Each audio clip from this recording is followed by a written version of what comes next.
திருவாரூர் மாவட்டம் மன்னார்குடியில் பாஜக சார்பில் தமிழகம் தலைநிமிர தமிழனின் பயணம் என்ற தலைப்பில் பொதுக்கூட்டம் நடைபெற்றது.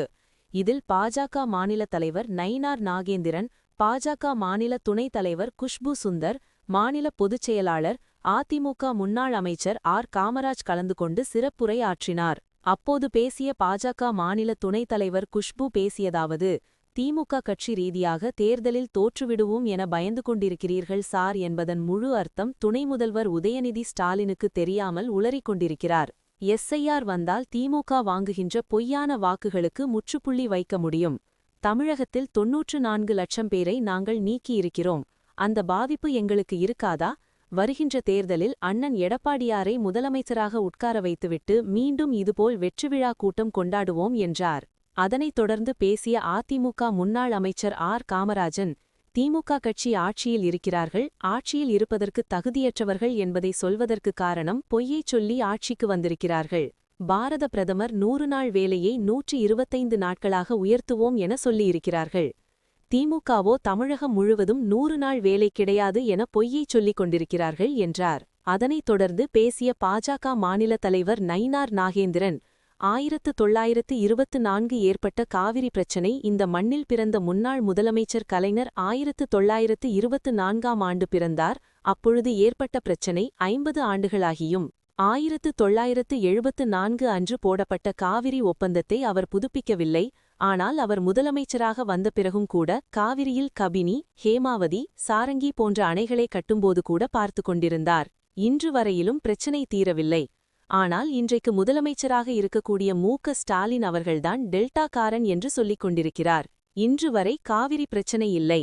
ஒன்றியம்தோறும் தானிய கிடங்கு அமைப்போம் என்று சொன்னார். டெல்டா பகுதிகளில் மழை வெள்ளம் வந்தது, எல்லா பயிர்களும் முளைத்து கொண்டே போய்விட்டது.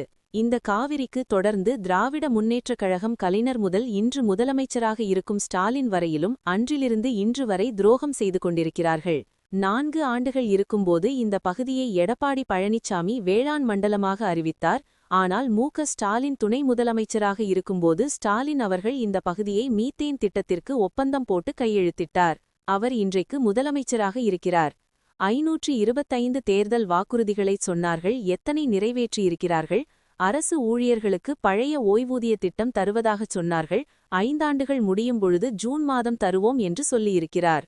ஜூன் மாதம் யார் முதலமைச்சராக வரப்போகிறார்? அண்ணன் எடப்பாடியார் அவர்கள் முதலமைச்சராக வரப்போகிறார். எடப்பாடி முதலமைச்சராக வருவதற்கு நீங்கள் என்ன வக்காலத்து வாங்குகிறீர்கள்? மன்னார்குடி என்று சொன்னாலே திருவாரூர் மாவட்டத்தில் பிறந்தாலே முக்தி கிடைக்கும் என்று சொல்வார்கள். திருவாரூர் தியாகராஜ சுவாமிகள், மன்னார்குடி ராஜகோபால சுவாமிகள் இதெல்லாம் இருக்கிறது என்று சொன்னால், இந்த மன்னார்குடியில் இன்றைக்கு கூடியிருக்கிற இந்த கூட்டம் கோட்டையிலே இருக்கும் ஸ்டாலின் அவர்களுக்கு அடிக்கப்படும் சம்மட்டி அடியாகத்தான் இருக்கப் போகிறது. உத்திரப்பிரதேச மாநிலத்தில் பாரதிய ஜனதா கட்சி 17% இஸ்லாமியர்கள் இருக்கிறார்கள். அசாமில் கிறிஸ்தவர்கள் இருக்கிறார்கள் 5%. அங்கு பாரதிய ஜனதா கட்சி ஆட்சி. நாகாலாந்து மாநிலம் எந்த மாநிலத்தில் எடுத்துக்கொண்டாலும் இஸ்லாமியர்களும் கிறிஸ்தவர்களும் அதிகமாக இருக்கின்ற வட மாநிலங்களில் இன்னைக்கு பாரதிய ஜனதா கட்சி மட்டுமே ஆட்சியில் இருக்கிறது. இன்னும் ஆட்சி முடிய 2 மாதங்கள்தான் இருக்கிறது. பத்திரிகையில் ரூ. 50 லட்சம் கொடுத்து அதை செய்யப்போகிறோம், இதை செய்யப்போகிறோம் என விளம்பரம் செய்கிறார்கள். விளம்பரம் செய்து ஓட்டை வாங்கலாம் என நினைக்கிறார்கள். மக்கள் அதை நம்ப தயாராக இல்லை. ஒட்டுமொத்தமாக அனைத்து கட்சிகளும் சேர்ந்து மக்கள் சக்தியின் ஜனநாயக கூட்டணி ஆட்சி அமைக்கும் என்றார். மாநில தலைவர் நயினார் நாகேந்திரனுக்கு வாழ் மற்றும் வேல் பாஜக தொண்டர்கள் பரிசாக அளித்தனர். நீங்க கட்சி ரீதியாக நீங்க இந்த தேர்தலில் நாங்க தோத்து போயிடுவோம்னு ஒரு பயந்துட்டு சாருக்கு பயப்படுறீங்க. அந்த சாருடைய ஃபுல் ஃபார்ம் கூட நம்மளுடைய துணை முதலமைச்சருக்கு தெரியல. சார் அது சு அதுதான் பேசிட்டு இருக்காரு. சாருடைய ஃபுல் ஃபார்ம் என்ன நான் கேளுங்க, தெரியாது. ஆனா சார் எதிர்ப்பு தெரிய வைப்பீங்க. ஏன்னா அந்த எஸ்ஐஆர் வந்தாதான் நீங்க மக்களை ஏமாத்திட்டு நீங்க பொய்யான வாக்கெல்லாம் நீங்க வாங்குறீங்க பாருங்க. அதுக்கு முற்றுப்புள்ளி வைக்கிறதுக்காக 94 லட்சம் பேருடைய லட்சத்தோடைய பேர் நாங்க எடுத்திருக்கோம். ஏன் அந்த பாதிப்பு எங்களுக்கு இருக்காதா? குஜராத்ல கிட்டத்தட்ட 3 கோடி பேருடைய ஓட்டர்ஸோடைய பேர் எடுத்திருக்கோம். அந்த பாதிப்பு எங்களுக்கு இருக்காதா? இந்த தேர்தலில் வெற்றி நமது. நம்மளுடைய அண்ணன் இபிஎஸ் அவர்களை முதலமைச்சராக நிச்சயமாக நாங்க அங்க செயின்ட் போர்ட் அனுப்பி வச்சிட்டு ஒரு வெற்றி விழா மீண்டும் இந்த இடத்துல கொண்டாடுவோம். உறுதியா இருக்கீங்களா? வெற்றி நமது தானே? வெற்றி யாரு?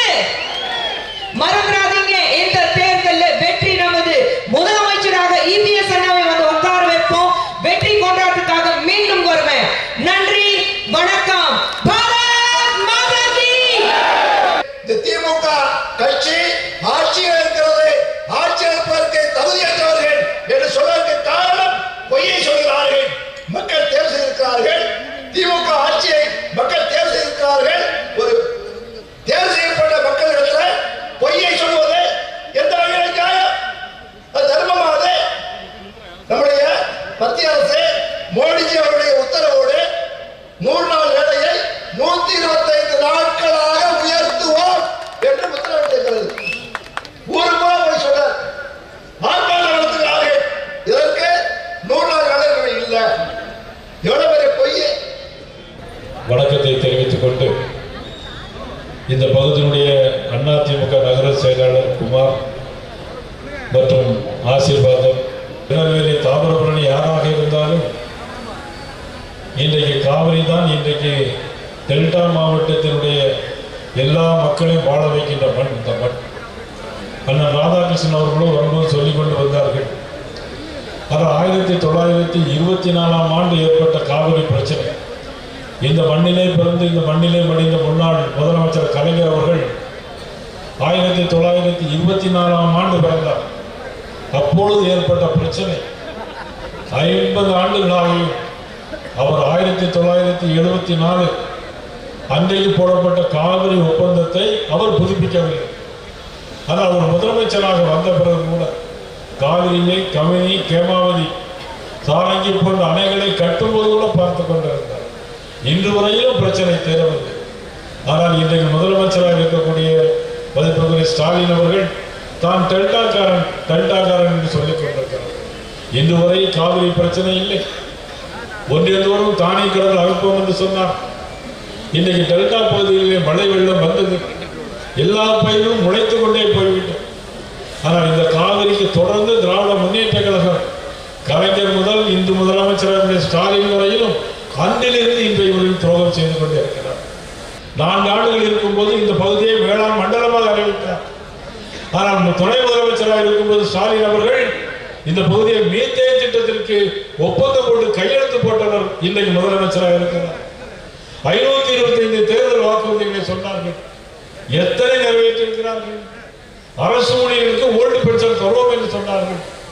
அது 5 ஆண்டுகள் முடியும் போது இன்று வரையிலும் அவர் சொல்லியிருக்கிறார், ஜூன் மாதம் தருவோம் என்று சொல்லுகிறார். ஜூன் மாதம் யார் முதலமைச்சராக வரப்போகிறார்? ஆனால் எடப்பாடி அவர்கள் முதலமைச்சராக. எடப்பாடியார் முதலமைச்சர் அவர்கள் நீங்கள் என்ன வக்காலத்து வாங்குகிறீர்கள்? மன்னார்குடி என்று சொன்னாலே திருவாரூர் மாவட்டத்தில் பிறந்தாலே முக்தி கிடைக்கும் என்று சொல்லுவார்கள். இந்த மாவட்டத்தில் திருவாரூர் பிறந்தாலே முக்தி கிடைக்கும். திருவாரூர் தியாகராஜ சுவாமிகள், மன்னார்குடி ராஜகோபால சுவாமிகள், இதையெல்லாம் இருக்கிறது என்று சொன்னால் இந்த மன்னார்குடி இன்றைக்கு கூடியிருக்கிற கூட்டம் கோட்டையிலே இருக்கிற ஸ்டாலின் அவர்களுக்கு அடிக்கப்படுகிற சம்மட்டி அடியாகத்தான் இன்றைக்கு இருக்க போகிறார். உத்தரப்பிரதேச மாநிலத்தில் பாரதிய ஜனதா கட்சி 17% இஸ்லாமியர்கள் இருக்கிறார்கள்.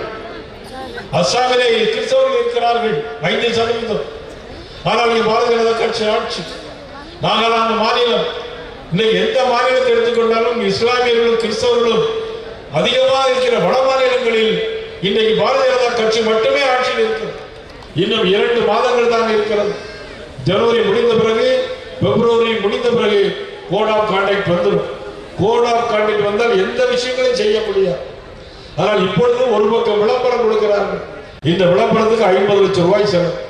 அதை செய்ய போகிறோம், இதை செய்ய போகிறோம் என்று விளம்பரம். டைம்ஸ் ஆஃப் இந்தியா, இந்து நாளிதழ், தினமலர், தினகரன் பத்திரிகைக்கு நீ விளம்பரம் கொடுத்து விட்டு ஓட்டை வாங்கலாம் என்று சொன்னால் இனி மக்கள் ஏமாற தயாராக இல்லை என்பதை எடுத்து காட்டுகின்ற கூட்டம் தான் இந்த கூட்டம்.